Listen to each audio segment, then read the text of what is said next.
The previous day's U-joint failure had taken out Tim's front axle and left us with a tough decision. We now faced the prospect of getting him 26 miles back to the trailhead through some seriously difficult terrain in two-wheel drive. With all our vehicles equipped with winches and recovery gear, we knew we could do it. The question was, how long would it take? We only budgeted 3 days for this trail and had other commitments back home as well as in Moab. There was also the possibility of another mechanical failure disabling a second vehicle and really putting us in a bind. I knew we were close to the end of the trail, and after Matt and Tim had come thousands of miles to get here, the thought of turning around now stuck in my craw. We discussed our options over the campfire and decided on the morrow we'd split the team. My dad's reached the end of the trail twice and wanted to stay behind rather than risk breaking his Cherokee and doubling our problems.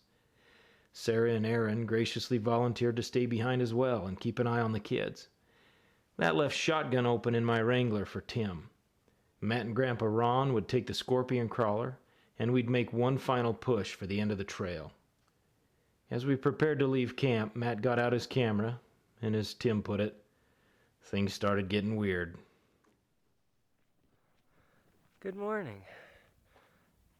So peaceful out here. There's not another soul out here anywhere within 100 miles of this place. So we're going to continue on to the hole in the rock. I think Tyler's going to put Tim in his Jeep, and me and my dad and everybody else is going to stay back, and because we don't have enough seats to continue on. But then we're going to try to make it there, hurry back, and then be back on our way. So far we're 2 days in, and Tyler says we're getting close, and then we'll have to hurry back, have another day on the way out, and then Moab or bust the next day.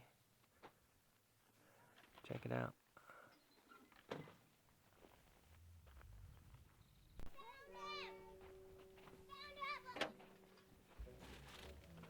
How's it going this morning? Yosemite Sam, I didn't know you came on the trip. It's going pretty good. Weird. He said it's getting weird over here. Long enough. Tim, where's yours? I'm not sure Tim can grow a beard. It's MIA.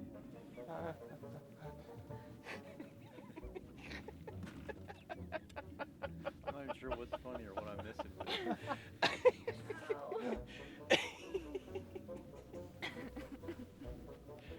Oh yeah. He's got the chops and I got the Quaker. Yeah, it was pretty legit. Should wear them around Moab. Yeah. We totally should wear these while we're willing. Yeah. Facial hair notwithstanding, we were in a time crunch, so we mounted up and waged an all-out assault on the trail.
After negotiating 6 technical miles of slick rock, the trail opens up onto a small sagebrush plateau. We round a couple more corners, and there, almost as if by accident, is the end of the trail.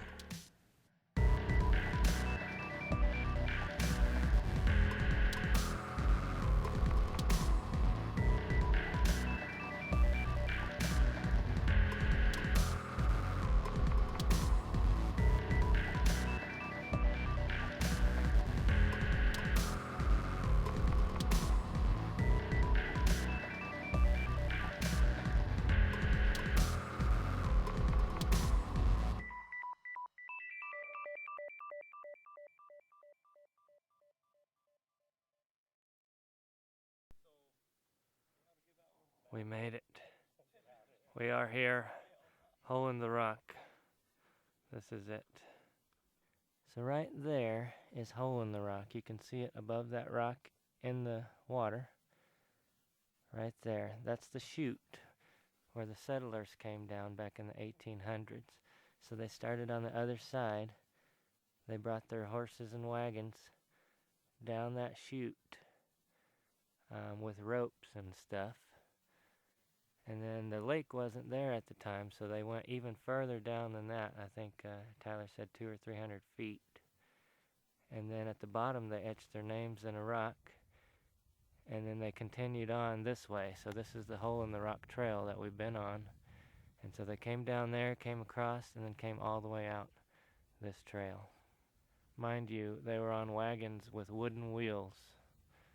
And we've been doing this for 3 days with rubber tires, and still, it's difficult. Standing at the end of the hole in the rock trail is a singular experience. The breathtaking beauty combines with the overpowering solitude to give you an almost spiritual experience. After nearly 3 days of struggle in well-equipped off-road vehicles to reach this place, the sheer magnitude of what those early pioneers overcame rests heavy on the mind. They didn't come seeking gold or better fortunes. In fact, most of them left the safety and comfort of well-established farms and towns to settle in a dangerous and unforgiving wilderness. And all because of their faith. You may think them fools, but I'd count myself lucky to have such unflinching tenacity. As Grandpa Ron put it, those were determined people. I place a quick call to my dad, who's waiting back at camp. He's been anxious since we left to know how long it'll take us to reach the end of the trail. The call is brief and to the point. Although we've made better time than expected, he starts calculating the timetable for our exit. The thing with the hole in the rock is reaching the end of the trail is not reaching the end of the trail. We've come 32 miles and now have to turn around and do it all over again. This would be challenging under any circumstances, but we have to do 26 technical and difficult miles of the trail with a crippled vehicle. Time is not on our side.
We push hard to make it back up onto Gray Mesa, and then we hightail it back to camp.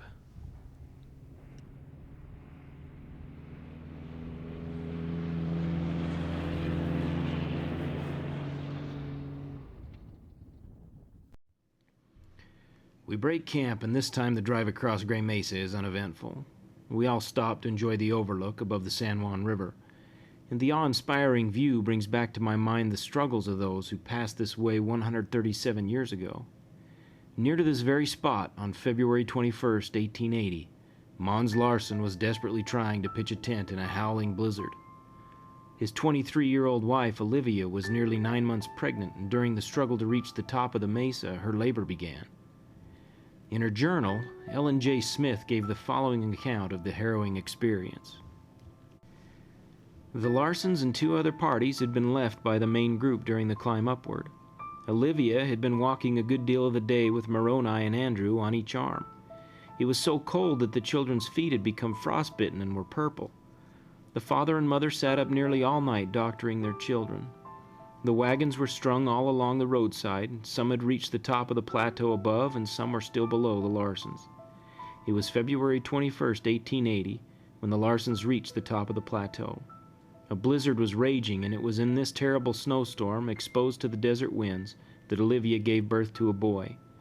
The boy was born while the mother was lying on a spring seat of the wagon, and her husband was trying to pitch a tent so the mother could be made more comfortable. With the help of Sister Seraphine Smith Decker and Brother Jim Decker, she was placed in the tent and made as comfortable as circumstances would permit. The boy was named John Rio, since he was born near the San Juan River. He grew to be a fine, stalwart man and reared a fine family. The day after the baby came, a hard wind raised the tent upward. Olivia reached up and took hold of the pole and held it down. Another journal account of the experience, written by Stephen Smith, adds, "The 3rd day after the birth of the Larsen baby, the Larsens and the Deckers moved on to join the company which had gone ahead. Mrs. Decker wanted Mrs. Larsen to ride with her because they had a stove in their wagon, but Mons wanted her to ride with him because he would not trust her to another driver. Because of Olivia's unusual vitality, she was able to be up the 4th day, packed her belongings, and climbed into the wagon, traveling all day over rocky roads."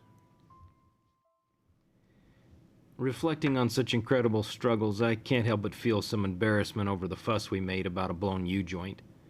We push on, descending the mesa and carefully negotiating Poopy Pants Hill until we reach the waterfall. This will be the first real obstacle for Tim's XJ. With no rear locker and no 4-wheel drive, he doesn't stand much chance, but in true pioneer spirit, he goes for it anyway.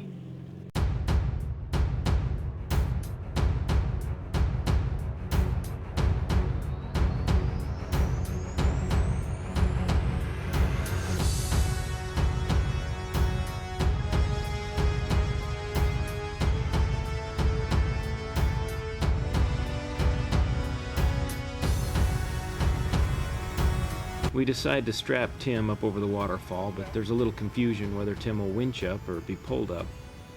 My dad attaches the tow strap to his winch, thinking he'll just winch up using the scorpion crawler as an anchor. Not realizing, Matt just pulls Tim up over the waterfall by the cable. Now, this is really not the ideal way to recover a vehicle, because pulling someone by the winch cable like this can damage the winch, but this time, we get away with it. We steadily work our way back through the maze of slick rock and sandy washes towards the trailhead. Working his throttle and clutch like a virtuoso, Tim pulls off a truly astounding piece of driving, covering mile after mile of difficult terrain in 2-wheel drive with what is essentially an open rear differential. After the waterfall, we only need to break out the tow strap 2 more times to get him through particularly bad parts of the trail. As we reach the bottom of the ridge where 2 days before we paused to let a storm blow through, Tim stops to inspect his suspension. In the last couple miles, he's noticed some unfamiliar noises coming from under the Jeep, so as a precaution, we take the time to check over everything and snug up all the bolts. Satisfied that everything is tight, we mount up and head for the last big obstacle we'll face before reaching the half-track.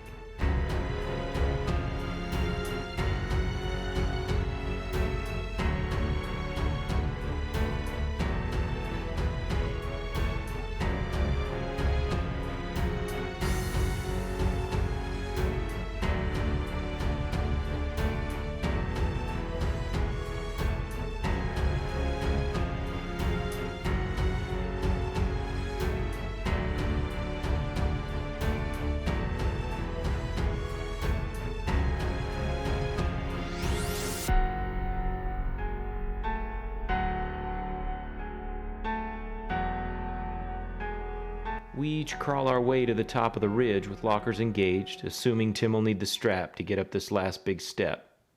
Completely unfazed by the steep hard left turn, he works his line until, with just the right combination of tire spin and throttle, he climbs up over the step like it's nothing. There's an old saying out here in the West: beware the man who owns only one gun, because he'll know how to use it. Well, Tim may only have one Jeep, but he clearly knows how to drive it. We burn through the last few miles of trail until we see the familiar outline of the half track. Tired and saddle sore, we celebrate what to us feels like a victory.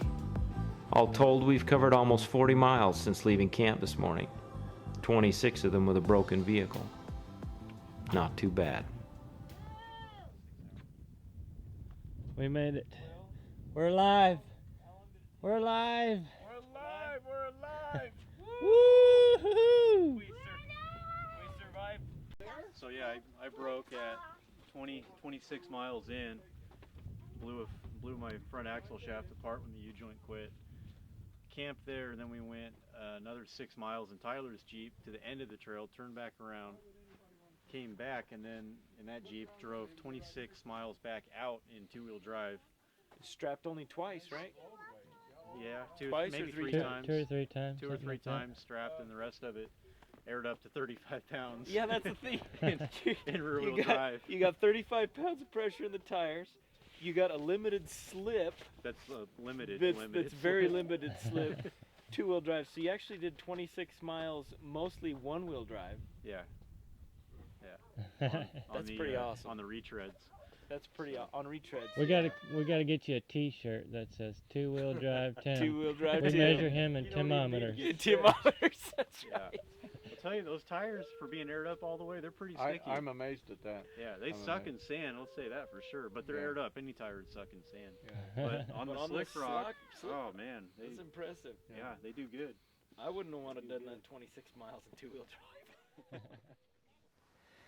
In the last 10 years, I've driven the hole in the rock trail a half dozen times. I never tire of it. It's where I first tasted the joy and challenge of rock crawling, and every trip has been an adventure. Twice the trail has sent us home humbled and empty-handed, our vehicles and our pride broken. She's a fickle lady and who doesn't suffer fools. But for those who possess the indomitable spirit of the pioneers that blazed the trail 140 years ago, she offers adventure and experiences you'll never forget.